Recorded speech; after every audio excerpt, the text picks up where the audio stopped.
It's how you learn how to adapt yourself and how to grow as a person.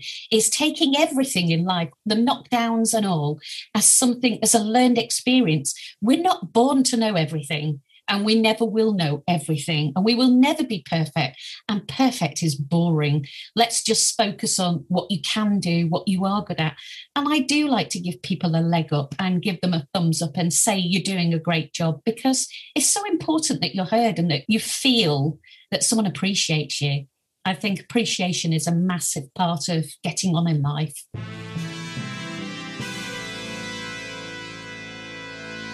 Thomas Edison, Richard Branson, John F. Kennedy, Mozart, Michael Jordan, Will Smith. That sounds like a list of highly successful titans in a variety of vocations. Why is it that we rarely hear that they have or had ADHD? And you know what we hear even less about? Serena Williams, Emma Watson, Mel Robbins, Whoopi Goldberg, Agatha Christie, Erin Brockovich, Cher. Yeah, the successful women navigating ADHD. And that's exactly why I started this podcast, ADHD for Smartass Women. I'm your host, Tracy Otsuka. I'm a lawyer, not a doctor, a lifelong student, now a coach. I'm also the creator of Your ADHD Brain is A-OK, a system that helps people like you figure out what they should do with their life. And we're here today to talk ADHD, your strengths, your symptoms, your workarounds, and how you proudly stand out instead of trying to fit in. I credit my ADHD for some of my greatest gifts. And you know what? I spy a happier life for you too. So without further ado, a shiny new episode is starting now. Hello, I am your host, Tracy Otsuka. Thank you so much for joining me here for episode number 174 of ADHD for Smartass Women. I hope you'll subscribe to this podcast and our newsletter over at tracyotsuka.com. You know, my purpose is always to show you who you are and then inspire you to be it. And in the thousands of ADHD women that I have had the privilege of meeting, I've never met a one that wasn't truly brilliant at something. Not one. And so for all of these reasons, you have no idea just how delighted I am to introduce you to Catheryn Wreford-Holden. For those of you that don't know this, our ADHD for Smartass Women podcast has a complimentary free ADHD for Smartass Women Facebook group. Actually, the group came first and then the podcast. And I think the group now has, it's over 63,000 members. And what makes our group different from all of the other groups is that we are so strength focused. This means that you can't just come into our group and create a post talking about everything that's going wrong in your life, because we know that this is actually harmful to our brains. When all we're doing, and there's science behind this, when all we're doing is focusing on what isn't working, that's all we can see. And then we just feel worse. So how do we make sure that this is not what our members do? Well, we approve every damn post. Now, when I started the group, I did all of this, and I can't even tell you how much work it is. It's actually insane, and it's even more insane today since, as I mentioned, we have over 63,000 members. So how do we do this with this many members? Well, we have over a dozen mods and admins. We call them moderators, I guess. Actually, I think we call it I can't remember. We'll ask Catheryn. In any case, we have over a dozen moderators and admins, and they all volunteer their time every single day to make it happen. And who leads that team? Our guest, Catheryn, does. Catheryn is a sensitive, nature-loving Libra. I'm not sure what that means, but we'll ask her. Balance and harmony are her key goals in life. She grew up in a busy household in Cheshire and believes that everyone in her birth family has ADHD, except her mother, who is the most calm, collected, and organized person she knows. Catheryn was diagnosed with combined type ADHD. That was last year at the age of 58, and she lives with her husband and the youngest of her 3 children in the Devon countryside. They are joined by her 3 cats and the dog, Ruby, her best buddy. Catheryn is great in a crisis. I can totally attest to that. She is very resourceful, creative, and has a passion for creating beauty in the home. She sells essential oils and believes her natural instinct with them has helped her clients and her youngest daughter, who has Down syndrome and ADHD. Catheryn, welcome. And did I get all of that right? Except I was 57 when I was diagnosed. I probably filled out the form wrong. You did. You said 58. Okay, you were 57. Yeah. So it was a later in life diagnosis. Yes. Well, yeah, it's all right. And did I pronounce your name right? After all these years, you'd think I'd know. Wreford-Holden, right? Wreford-Holden. But of course I didn't. But you know what? I don't normally walk around saying Catheryn Wreford-Holden. I just say Catheryn. Yes. Right? Me too. Yeah, exactly. So we could not have the group that we do without Catheryn. And Catheryn, I actually believe that you take after your mother in a lot of ways. You are always calm. You are always providing structure and order. So Catheryn makes a rule, and Catheryn is the kind of person who actually keeps it. So I'm sure that I must drive you nuts because she has created rules for the posts in our Facebook groups.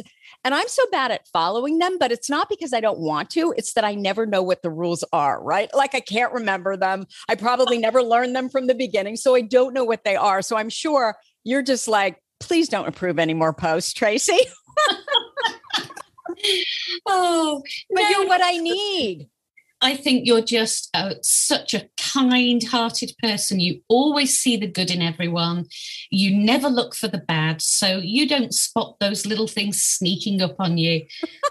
Whereas, I came from a family that was sort of very instinctively like detectives. We would weasel out the weeds immediately, whereas you will let everything through because you've got a heart of gold, and I think that's a lovely thing to do. I think it's a lovely nature to have. Although you will admit that I do have, what's the opposite of a sweet spot? A sour spot for people who just complain, like the victim speak. I get that there are times that we struggle. But again, if that's all you focus on, that's all you see, right? Absolutely. That resonates with me hugely because if I was going to play the victim card, I could probably outdo everyone. Absolutely. Everything I've been through in life. But you know what? I bounce back up and I say, do I want to live or do I want to live in the past? History is not my strong point. Forget the past. Move on and live your life for every day that you've got left of it. You give me goosebumps, and you especially give me goosebumps, and you're so inspiring to me because you're absolutely right. I mean, life's handed you a lot and you still always have your chin up and you are so kind-hearted. But I think the way that you get through life, what works for you, and honest God works for most of us with ADHD brains who balk against structure, is frankly structure, right? Because then you kind of know what to expect. You know what the rules are. Yeah, I think boundaries are really important when you go to any sort of bringing up children. Everyone always says, set your boundaries and stick to them. Give them enough rope, but set your boundaries. Children like structure. So do adults. It's not a secret. We all like our boundaries. We all like to know what's expected of us. And we're people pleasers. At the end of the day, we're all born to sort of please other people. It's the way we are. It's our human nature. That's why they call it human nature. Yeah, we want to go along and get along because constant strife is kind of uncomfortable. So I guess if you know the rules, it's easier. Yeah, absolutely. Even though I break them all the time. So let's talk about your ADHD diagnosis first, because then we've got some structure around what it is that we're going to speak on today. So can you tell me like your diagnosis story? Okay, so a couple of years ago, I was walking with a friend and I noticed that, she talks over me. She's never concentrating. She's always off on a tangent. And I've noticed it with myself and a few other friends. And I happened to say to this friend, do you think you might have ADHD?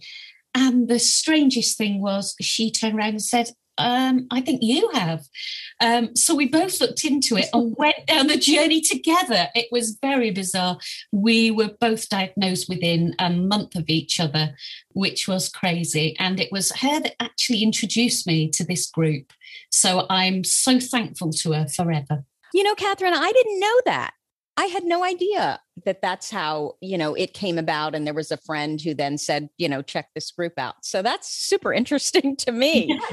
So once you knew it was ADHD and you had the benefit of hindsight, what are some of the symptoms that you always wondered about, but now you recognize them as clearly ADHD?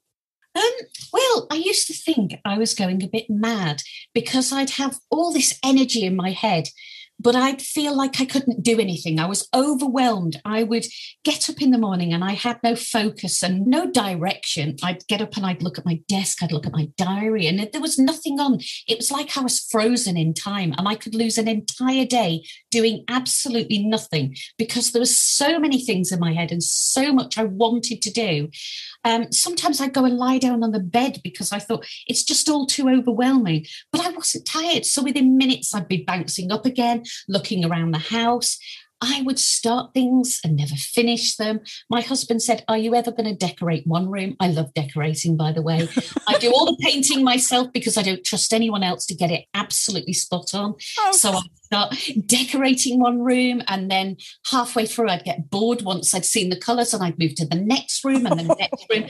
And our houses have always been half decorated until 2 weeks before we go on the market. And suddenly I'm done, in 2 weeks. So those things kind of puzzled me. Why am I like this? Why am I different?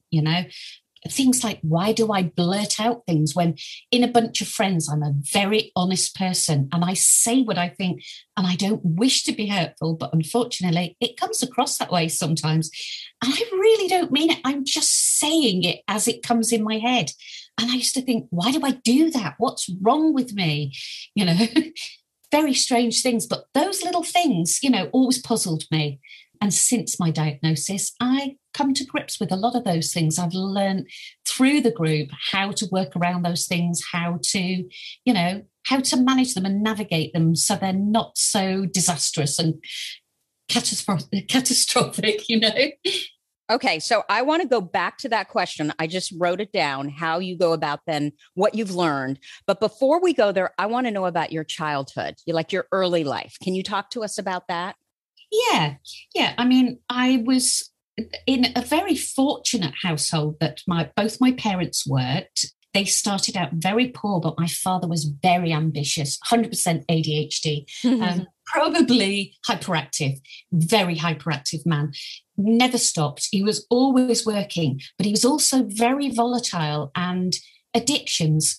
Let's talk addictions because ADHD people are prone to addiction, and he went to alcohol, and I don't want to talk too much about him, but it was a very volatile household to grow up in.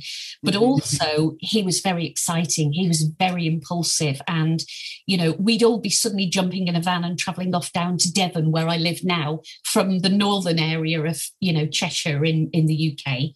So, and I was very quiet. And people didn't think that I could have ADHD because I was a quiet child, because I didn't want to put any stress on my mother or cause any issues. But inside my head, there was always something going on. I was physically so active. I was in the netball team. I ran for the school. I had a pony. I was out riding all day. I was very physically active and like a bean sprout. I was stick thin, always on the go. When I was sat in a classroom, I'd be daydreaming, looking out the window. I'd be doodling. I'd be picking the split ends in my hair. I'd be picking paint off a pencil with a pin. And I was called Chatty Cathy. I was, Catherine's inconsistent. She's so bright. She could go so far. But, she's always daydreaming. She's always talking. She's always fidgeting. And that was my childhood. My brother also, I do believe he's got ADHD. My nephew has been diagnosed with it.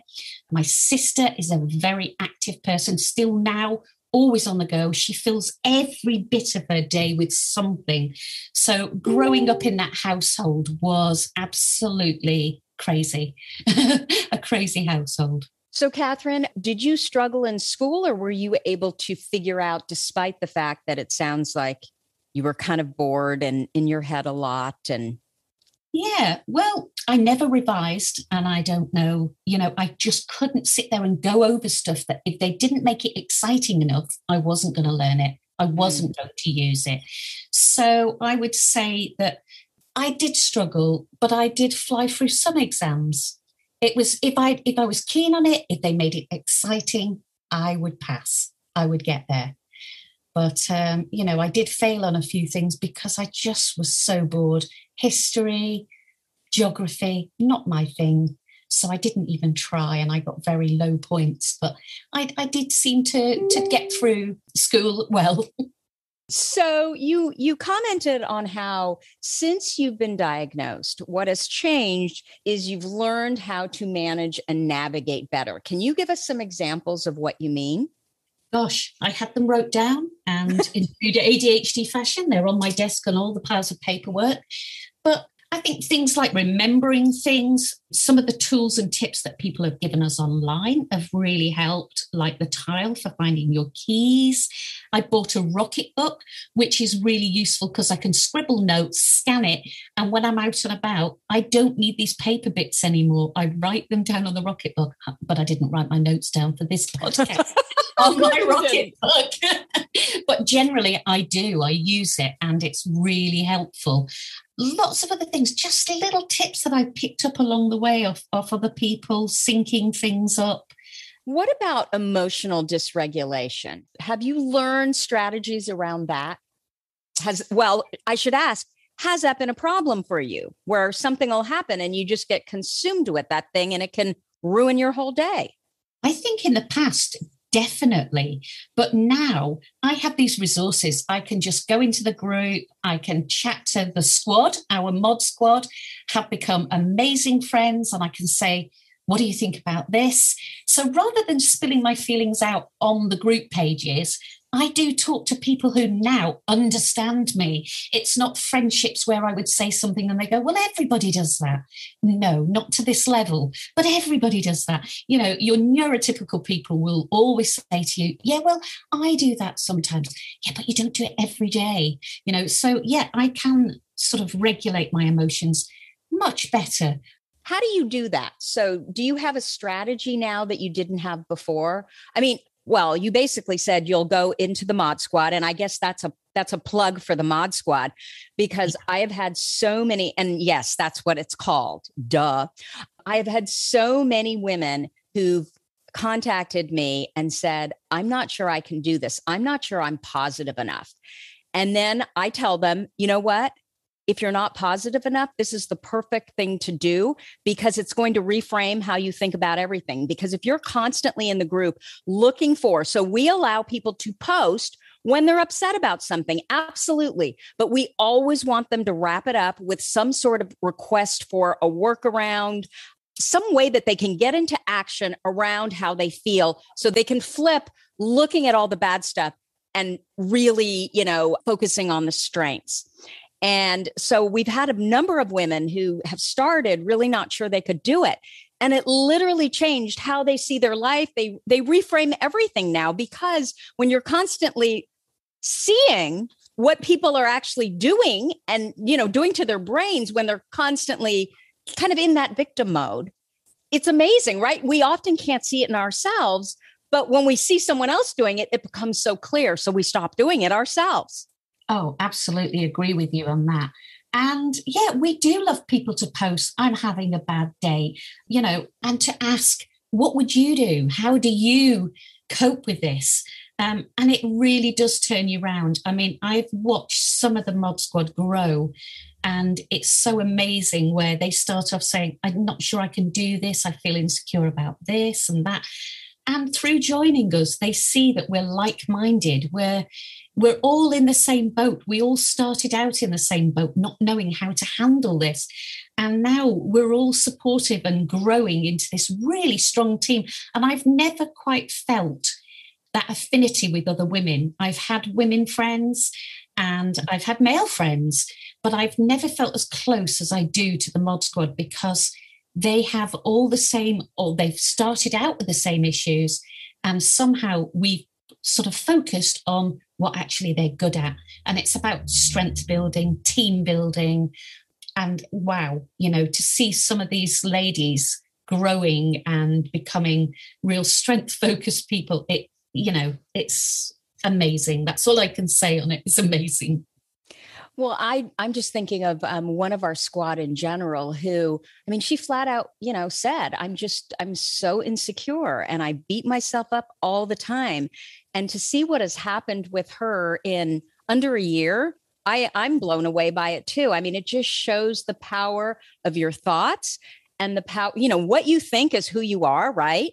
And yes. Also, it shows the power of community, how important community is, especially for ADHD women, because when you're around, and you will, I'm sure, attest to this as well, there is not one member of our mod squad that isn't truly brilliant.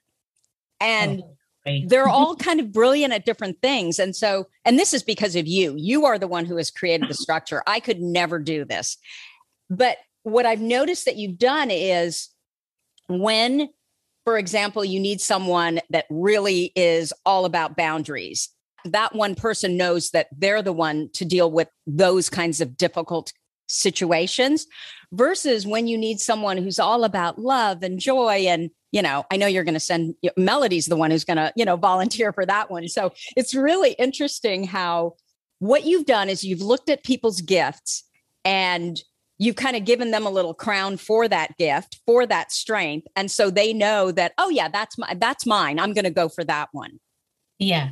Yeah. I think that's so important. I did a lot of training in management in my younger years, and I learned so much from it. I learned, first of all, I went into a shop store. I was given this team of people and I didn't handle it well, but I learned from all these experiences. And when people go, oh, I've done this wrong, I've done that wrong. And I say, yeah, but it's experience. It's how you learn how to adapt yourself and how to grow as a person, is taking everything in life, the knockdowns and all, as a learned experience. We're not born to know everything. And we never will know everything, and we will never be perfect.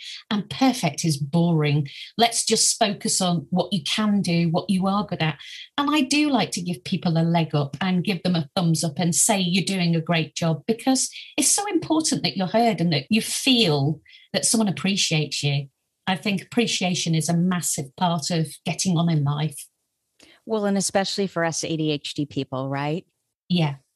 It's probably the biggest problem with most jobs. I feel like I can do anything as long as I'm appreciated. But the minute I feel like I'm not appreciated, I'm just like, all the walls are down. I'm like, I'm out of here.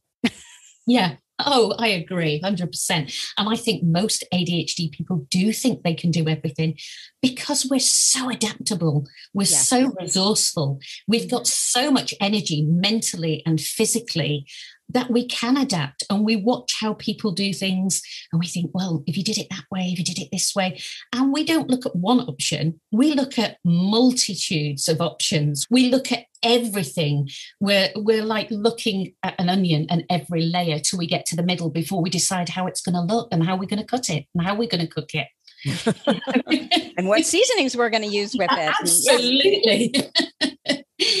So, yeah, we're very versatile people. I think, people don't realize those skills that we have in us that neurotypical people don't have, and I feel sorry for them.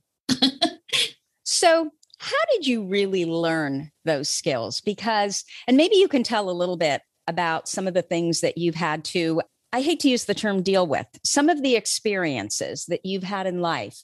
I mean, you could have gone one of two ways, right? You could have said, everything sucks. This world sucks. It's not fair.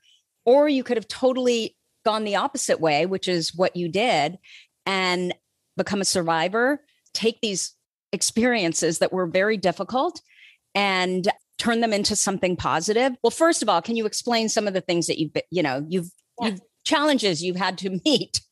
Okay, well, obviously, as in with my childhood, I learned from my mother how calm she stayed. And I felt that if I stayed calm and quiet, things would stay calmer around the house. Whereas my brother always stood up and went against the grain, and it didn't stand him in good stead. So I learned very young to sort of stay calm, to be quiet and not chatty at home as much as I was out of the home. I think I learned a lot of sort of the strength, the inner strength that my mother has. She's a very strong woman, quiet and calm. And that helped me to navigate a lot of things. And in my early years, I left home very, very young. I just wanted to get out, and I went a bit wild. I had my wild time. And then I had my daughter, my eldest daughter, Trudy, who is a wonderful, wonderful human being. And she became sort of the focus in my life.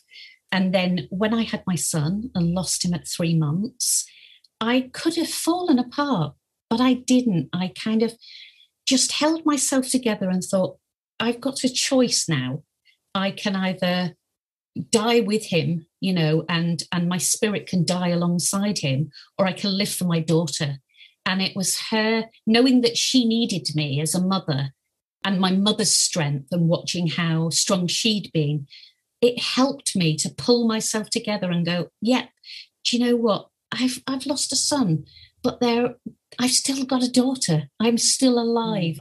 I'm a human being, and I need to get on with this and give her the best life that I possibly can. So, that helped me to sort of move on. Yeah, and then I broke my back not long after Jack passed. I actually broke my wrist first. I broke my back, and this will make you laugh, everybody. I broke my back, and I went for a job as a manager of a wine store. And wait. You broke your back was broken, and then you went to go find a job? Yes, I was lying in bed. When my son died, I split up with his father. So I was on my own with a child, one gone, single parent, and I was lying in bed with a broken back. I had nurses coming around every day giving me injections in my stomach, and I applied for a job as a wine manager in a wine store. Catheryn! And everybody said, what are you doing? And I said, I can do this. And the first interview was on the phone, and I was lying in the bed with a broken back on the phone having an interview. And then the second interview was in a store, and I knew nothing about wine at the time. I was like, a cheap sort of drinker, cider or cheap fizzy wine. And a friend drove me lying on her back seat of her car all the way there. And when I got there, he said, the manager said, would you like to sit down for the interview? And I said, hang on. And I went to the walls and started looking at the wall charts and saying, this is interesting, your sales targets. And I talked about all the wall charts and his sales figures. And, I didn't actually sit down for the interview because I couldn't. I broke my coccyx as well, so I couldn't sit down. And then I left there, and then I had a third interview where by then I was healing quite nicely, and I got the job. That is such an ADHD thing. Oh my gosh, yeah. Creativity, right? Yes, absolutely. I don't need to sit down. I've got to find a way of focusing on something. And the wall charts, all his, planners were on the walls, etc. So, I got that job. And then within a couple of months of the training of it, I went night clubbing, fell and broke my wrist. So I had this new job with a broken wrist as well. But hey, this is life. And you face these things in life, and it's how you deal with it. Do you say, this is enough, it always happens to me? Or do you say, it happens to everyone? And it's experience. It's a learning curve. You learn how to adapt. And I was still a single mum at that point. So I did really well until I met my husband, obviously, who I'm with now. We've been together 23 years, which is amazing, fantastic, And we had 2 further children. Our first was a son, which was really good for me, Lucas, who's now 22, and my youngest is 21. She has Down syndrome. She has ADHD. She's partially sighted. And at the moment, we're just having her screened for schizophrenia because she's hearing people all the time. So I'm dealing with a lot, and yet still I find time to walk my dog, to paint furniture, to decorate the house. I've just started a kitchen extension in my back garden and planning my own kitchen whilst having Mary home from college for the next 2 weeks. So I like it to pile on. I like to deal with lots. It keeps me going, keeps me busy. A busy mind is a happy mind. So I can just attest to the fact of what an amazing mother you are. I mean, I watch how you work with Mary and just, the things you say about your other children. And I don't know, there's just something about you. And you know what it is? I really think it is the calmness. And then on top of the calmness, the gratitude. You just always seem so grateful. Oh, I am. I've always been a half-cup person. And for many years, I would go to the doctor saying, I don't know how to deal with this, and this. All ADHD symptoms, I kept being told, it's depression, take these tablets. No, thank you. I'm not depressed. There's something else going on in my brain and I can't work out what's going on. Oh, well, it's depression. Take these tablets. The amount of times that I've been told I'm depressed, I was put on courses for mindfulness, assertiveness. I had, all these different things, counselors. Nobody spotted the fact that I had ADHD. And I'm not a depressed person. I'm probably the least depressed person I know. I always look at things in a grateful way and think, I'm lucky. I've got 2 arms, 2 legs. I've got a brain that works. I'm one of the lucky ones. There are so many people out there who are starving. They have no water. They have extreme disabilities that affect them, or their cultures restrict them, or there's so many people fighting their corner that are having to fight every day for just the basics in life. I'm so fortunate to have so much and this brain that works for me 24/7. Why shouldn't I be grateful? What have I got to be miserable about? Well, I just love you. So I just love, yeah. So I know you love to talk about friendships, how to avoid some and maintain others. I'd love you to expand on that. And I guess my question is, has that gotten easier for you as far as choosing the right friendships since you've been diagnosed, or since you kind of started to understand that, hey, what's going on with my brain is it's just a different brain? Oh, absolutely. I was very lonely as a child. At school, I was very lonely. I would make friends easily, but I couldn't maintain the friendships.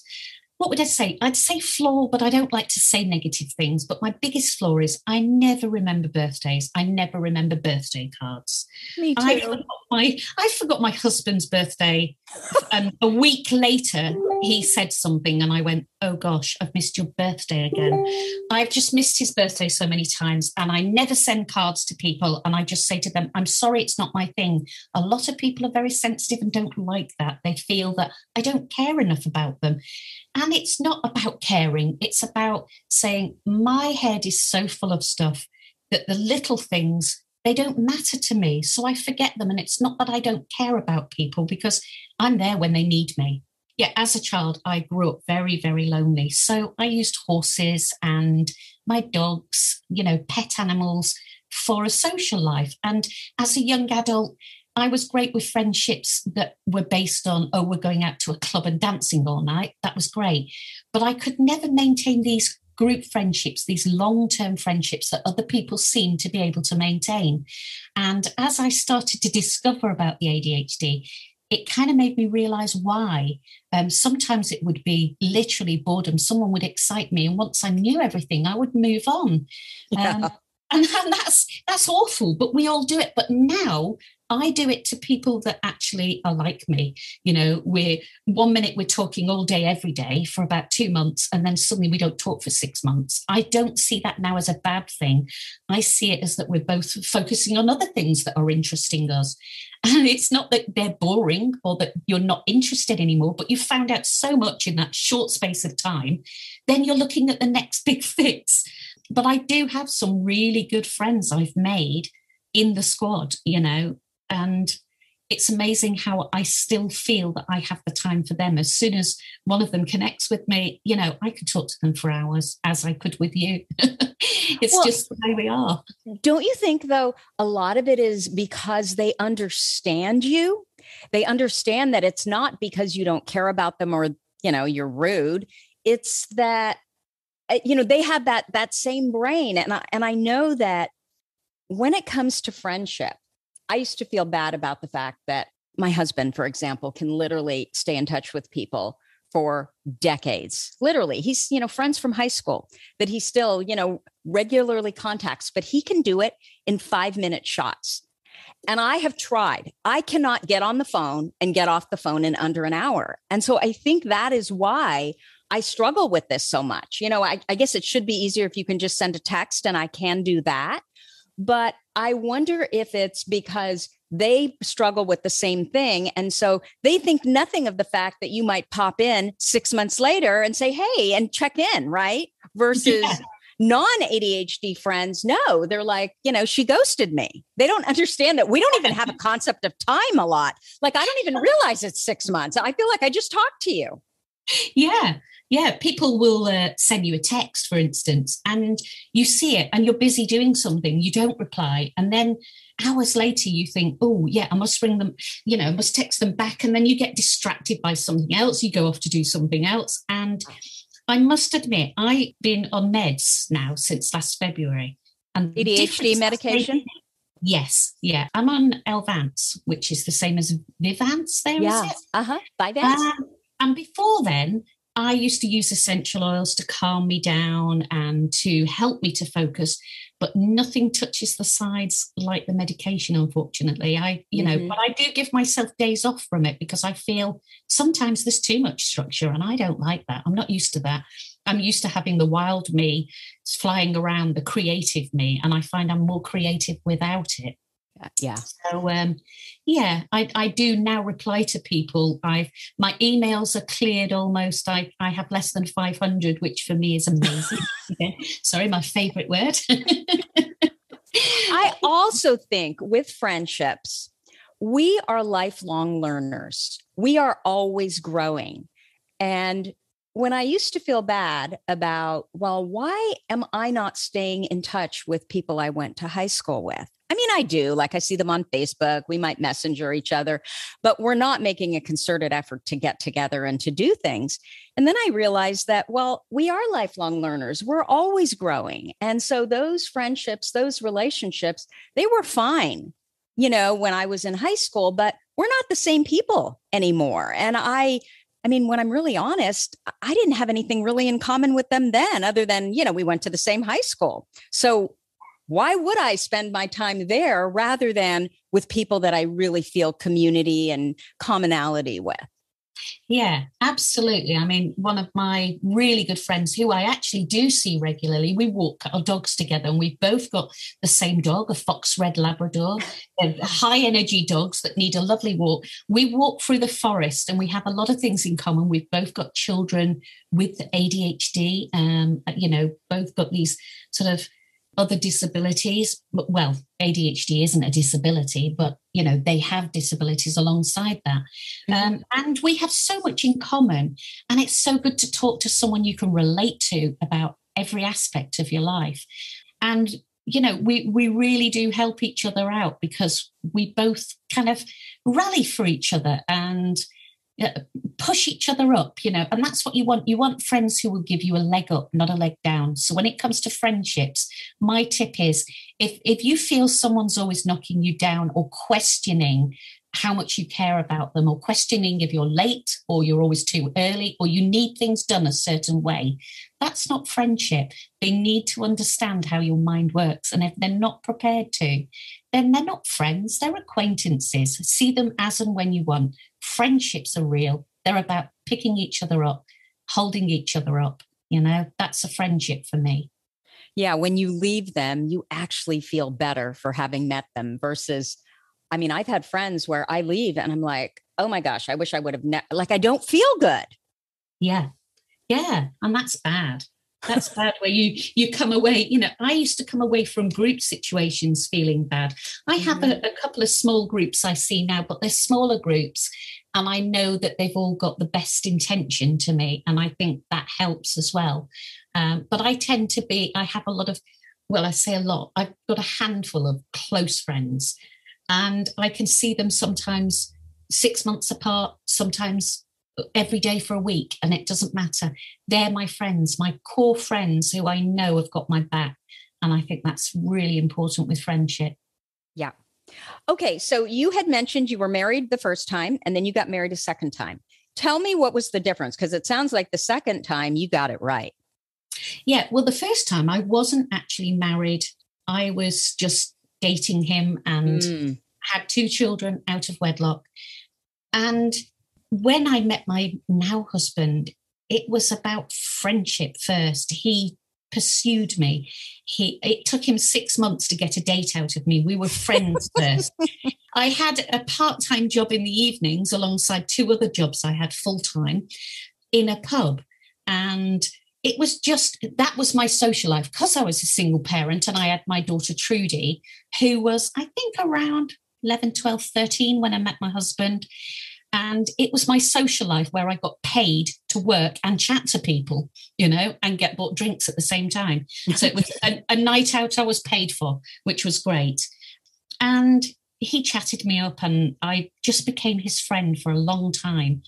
And I think that's the difference. It's getting to know someone because you know what we're like with ADHD. We jump in foot first, hearts on our sleeves.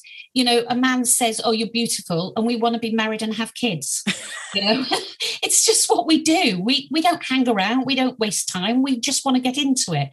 And I think it was different with him. And I think the 23 years we've been together are the proof that works, that you spend time getting to know them, really know them, and say, can I live with this person? Do they understand me? Do they get me? Do they actually really love me?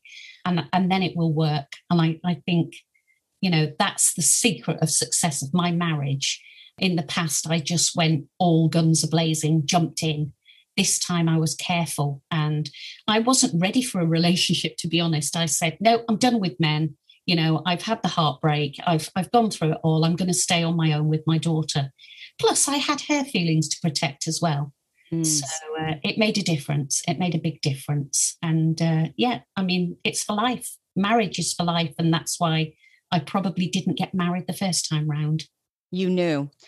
And it sounds like your husband, he just really respects who you are. He allows you to be you without trying to tamp down those, I don't know, more interesting ADHD parts. Absolutely. It goes against the grain, sadly, because the poor chap, he loves an organized house. He loves everything neat and tidy. And he used to come home from work when the kiddies were little, and I'd have every toy in the playroom out. I'd be sat on the floor, covered in toys with the children. And he'd be like, start picking all the toys up, putting them in the box. And I go, look, they'll all be out again tomorrow. Let's just close the curtains on the room and sit in the lounge. And I can live with that. But he couldn't bear it. So, as I've got older, I've learned to plan having rooms with doors and cupboards, with big cupboards for storage and, having things that can be hidden easily and quickly, just to kind of give him a little bit of his way, because he'd love it all to be tidy, but it's just never going to happen. Not while he's married to me. And you're more important, obviously, than that to him. Absolutely. Yeah, absolutely. He's an absolute diamond. I married a diamond. He really is. my better half. And he would say the same about me. And I think you need that in life. You need someone you can trust who loves you for everything, warts and all. Oh, I love it. So what do you think the key to living successfully with ADHD is, Catheryn? I think it's understanding other people and giving them grace, not taking things personally, because it's so easy. You know, we have all this chat in the group about RSD, and I always think, pull yourself together. And I don't mean this at all in an ableism way. I think just say, hey, they're dealing with their own life. You know, I think I heard once that someone said, if a car goes racing past you, don't get angry and put your foot down and try to race them. Think, why are they racing? Is their grandma in hospital? Is their wife having a baby? Yes. Have they got a sick child in the back? You have to think they're doing it because they have a reason. Don't take it personally. Don't take anything personally. Just live your life. Think about what's going on in your life and your children's life. And don't worry about what other people are doing, what they think. Just be yourself and surround yourself with people that accept you for who you are. I love that metaphor. And I guess what that is empathy, right? I never heard if a car, because you're right. When someone speeds past like that, especially if you feel like they're endangering people, the first thing is just, ugh. Yeah. Versus why are they behaving that way? No, I love it. I love it. Now I'm going to think that every single time someone races past me. Yeah, it stops you being angry. You know, when I was younger, I'd have been angry and wanted to fly up their back, you know, chase them. But it's just not worth it. You think, what are they going through? What's happening in their world? I love it. So what is your number one ADHD workaround? Do you have one? Oh, I don't know. I've got so many. I think that was the one. That was the one. Don't bite, you know, don't get into the RSD. Say, you know, we're better than that. Yeah. I don't think I have any particular one, really. Sorry. No. And I think that one was such a great one. Yeah, absolutely. Well, it forces you to pause, right? And that's what we struggle to do. We just right away jump versus the impulsivity, right? Versus pausing and then asking questions, being curious. Yeah. Oh, and then actually you have just sparked, you know, a worry. Yeah, you've sparked something. It's when I'm online shopping, put it in the basket, then close the computer down, walk away. And the next day, don't look at all your tabs. Think, what was I looking at last night? What did I want to buy? And I bet you can't remember. I bet you can't. And that one will save you a lot of money too. I think that's Absolutely. A great one. Yeah, just close it down and go, yep. Because, you know, the minute you open that computer, all those tabs will come up, all the things you're looking at. And will you ever really buy all those things? Never. Just put them in the basket and walk away. Yeah, no, that's a great one. So, Catheryn, are you working on something that you want to tell us about? Only my kitchen plans, my new kitchen. That's the most important thing of all at the moment. But I would like to go into design. You know, I keep thinking that I would like to do something with people, with other ADHD people, on how to change your workspace to give you more positivity, to give you more creativity, and to get you more organized. You know, I haven't got the tools with web design and things, but it's something I'd like to look at in the future. This is something that I keep joining and rejoining your AOK because I know how fantastic it is. And I know what route I want to take. And it will be something to do with around your surroundings, something to do with how you feel about your surroundings, because we all sort of hog ourselves in these spaces and then we can't work because our surroundings are not working for us. The sounds, the smells, the look of your workspace is so important. So it's something that I'm going to look into. I completely agree. We are such creatures of specificity, meaning a neurotypical would be like, well, just go to work, just do it. And we're like, no, everything around us needs to be perfect. And there was one woman, and I can't remember what her name is, I can't remember who it was, that was in one of our office hours in our new AOK cohort. And she made the comment that she was struggling. And so what she did is she spent a whole day creating an office space for herself. And she said, I walk in the morning now, and all I have is positive emotion because everything is in the right place. And so I can sit down and I can get right to work because my brain is not fighting with all of these. I am so like this. If everything is not perfect around me, if there's Post-it notes all over the place and books open, I really struggle to get to work because I'm focused on all the garbage around me. Now, not everybody's like me, but I think a lot of us are like that. So that makes perfect sense to me, Catheryn.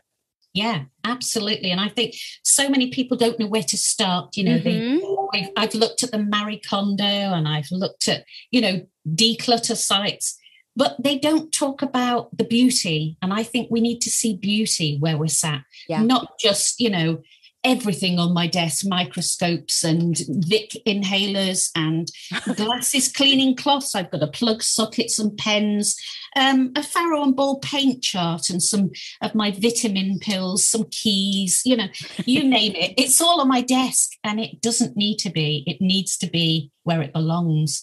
And decluttering is one thing, but beauty is another. We need that plant. We need that visual. We need a painted mural above our computers. We need the smelling the essential oils. We need some low ambient lighting and some bright lights for where you need to read. You need some, see already the temperature needs to be right. You have to look at the whole picture before you can sit down and work. And this is something that I'd like to concentrate on helping people with.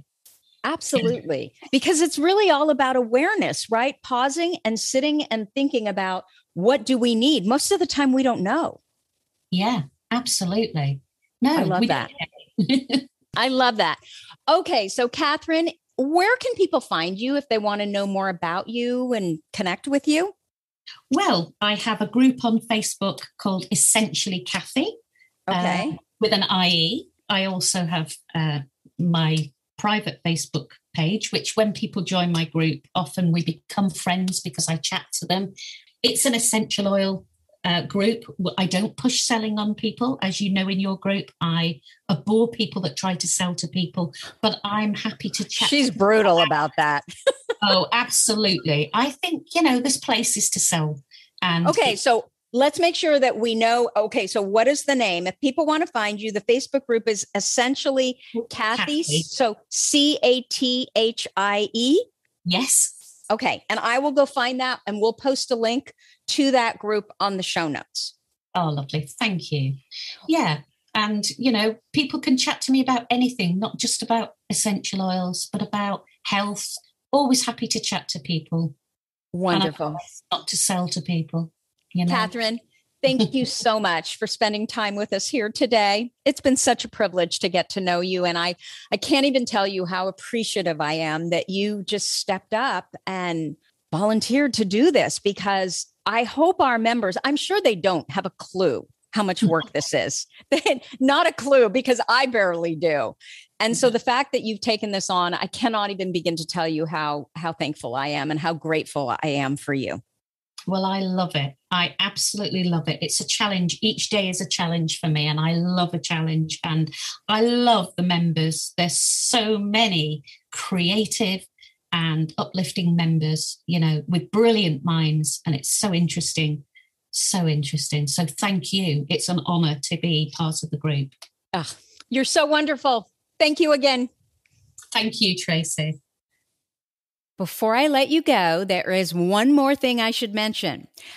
We are always looking for kind, committed, fun moderators who are willing to donate their time to not only improving members' health, but also approving member posts in our ADHD for Smartass Women Facebook group. So if you could use more gratitude in your life and you want to get even better at finding all that is good and working in your life, I'm telling you, there's no better way than by becoming a member of our Mod Squad. So if you're interested, send Catheryn Wreford-Holden or me, if you can't find her, a DM in Facebook group. We would love to hear from you. So that's what I have for you for this week. If you like this episode with Catheryn Wreford, was that right, Cathy? Okay, Catheryn Wreford-Holden, please let us know by leaving a review. Our goal is to change the conversation around ADHD, helping as many women as we possibly can learn how their ADHD brains work so that they too may discover their amazing strengths. And your reviews, they really do help in that regard. As always, you're listening to ADHD for Smartass Women. Come join me over at tracyoutsuka.com. Thank you so much for listening, and I'll see you here next week. You've been listening to the ADHD for Smartass Women podcast. I'm your host, Tracy Outsuka, and we're available on iTunes, Stitcher, Spotify, and Google Podcasts. Not coincidentally, ADHD for Smartass Women, it's also the name of our free Facebook group. We're a totally smartass community of successful, ambitious women who share our ADHD wins, questions, and workarounds. Join us at tracyoutsuka.com, where you can also find more information on our Your ADHD Brain is A-OK system. I spy a happier life for us, and I'll see you again next week.